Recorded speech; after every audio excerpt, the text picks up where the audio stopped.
Learn Excel from Mr. Excel podcast episode 2274, Exchange Rates in Excel. Hey, welcome back to the Mr. Excel Netcast. I'm Bill Jelen. I just got back from a week at the MVP Summit. Got to see a lot of my friends out there, and boy, I have some amazing new features to share with you, and I got to start with this one. Stock data types in Excel. It was just 4 months ago, episode 2250, that I showed this, and I asked you, the viewers, I said, what else do you think would make great data types? And hey, shout out to Sal and David and Hector. Exchange rate, currency pairs, winner, it happened. Just 4 months later, the folks on the data type team have given us the ability to do currency pairs. Now, look, I just got this yesterday, version 1904. I downloaded the latest update, and it was available to me. All right, so it's coming out to the office insiders. Here's my currency pairs. I go to stocks.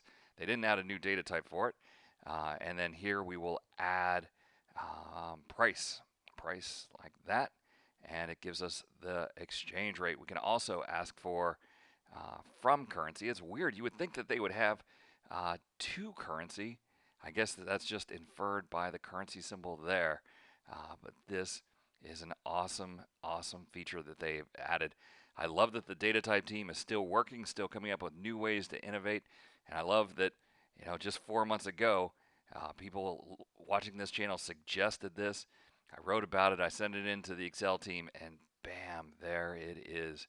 I wanted to pass that on directly to you, even though it's a Saturday.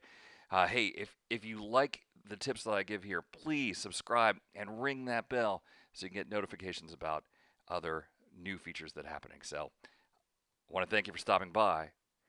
We'll see you next time for another netcast from Mr. Excel.